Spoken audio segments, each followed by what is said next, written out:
My name is Gaylord Hanson. I'm from Santa Barbara, California.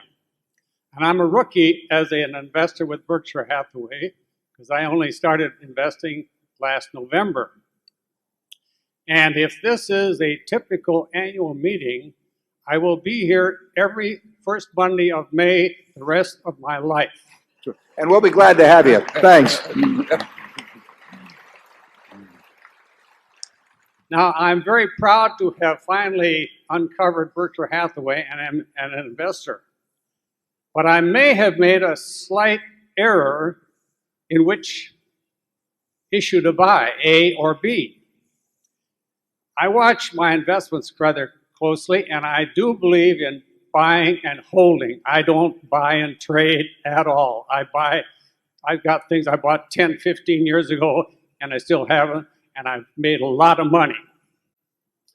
But I make an analysis every December 31st on my portfolio, and I looked at Hathaway A, and I looked at Hathaway B on January 1st, and again on the 23rd of April. Hathaway A was up 10% since January 1st. Hathaway B was 5.3%. Now, I don't like that. Now, I must confess that I'm not inclined to buy a $77,000 stock and buy 1 or 5 or 10 shares. But in this instance, because I bought a fair little bit of it, I bought the B, and my increase in value per share is 4.7% less in B than in A, and I got to have that explained to me by Mr. Buffett. Okay.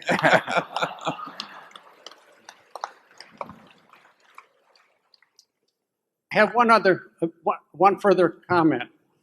You mentioned the 30 times the B being an A value. Well, if I multiply the value on the 23rd of April of $2,474 per share by 30, I come up with $74,220, but the price of A was $77,000. Now, I want to know whether I'm stupid or some good, intelligent answer from Mr. Buffett. Okay. If you'll read what we've got, both in the original offering on the B as well as on the website explaining everything, the A can always be converted into 30 shares of B. So it can't sell for anything other than a very tiny amount, less than 30 shares of B. And if it went below that, arbitrage would occur. But it doesn't convert the other way. So there's no question that whereas a share of B can never be worth more than about 1/30th of A, it can be worth less because the conversion doesn't run the other way. Now, at year end, I didn't look at the prices, but obviously the A and B were at almost parity, or probably at parity from what you say. And at that level, we say that if you're buying at least 30 shares of B, you're better off buying the A because you can always convert it into 30 shares of B, and without having paid any premium, you can't lose money, and you can gain money if the B goes to a discount. The B will periodically go to a discount against the A. It depends on the supply and demand of the two securities. The B will not go to a premium above the A of any significant amount because then conversion occurs, and we've had a lot of conversion occur. I have personally said on the website, for example, that I think when the B is at more than a 2% discount, I would rather buy the B if it was me. But if it's at less than a 2% discount, I'd probably buy the A because I just think that you've always got the right to go one direction and you don't have the right to go the other direction. I would predict, as I think I did just a little earlier, that if you take the next 10 years, you're going to find a significant number of months when the two stocks trade at parity at 30-to-1 relationship, and you're going to find a significant number of months when the B sells at a discount. When people who are buying smaller amounts are the more aggressive buyers of the stock, they will push the B up to the point where A gets converted into B, and that means that the B is selling at a slight, very slight premium over the A. And when you find times when people are on balance preferring their larger buyers, maybe institutional buyers, then the A will tend to sell at some premium. I think you may have picked on April 23rd. My guess is it's narrowed a little bit because I think it's a 3 and a fraction percent discount at the moment. But I would sort of use that guideline I stuck on the website, although there's nothing magical about it. Those will be the prevailing facts. I mean, if the B is selling at 2,500 and the A is selling at 75,000, a 30-to-1 relationship, and you are buying at least $75,000 worth of stock, I advise you to buy the A, because the next day, if you wanted to, you could convert it into 30 shares of B.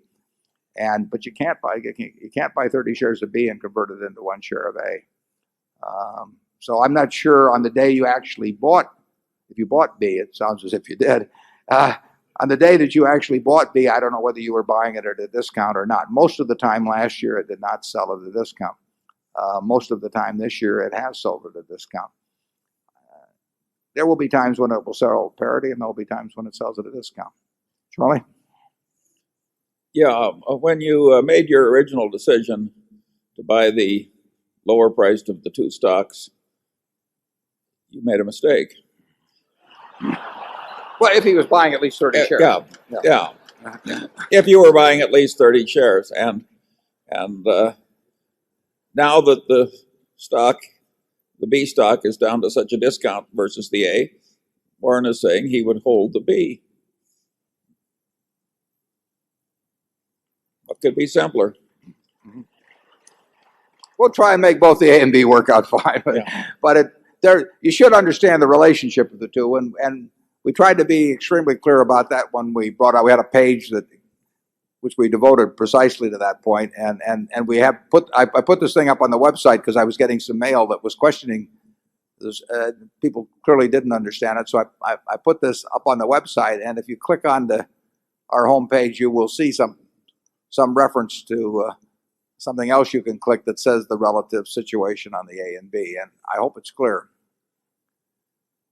Zone 3.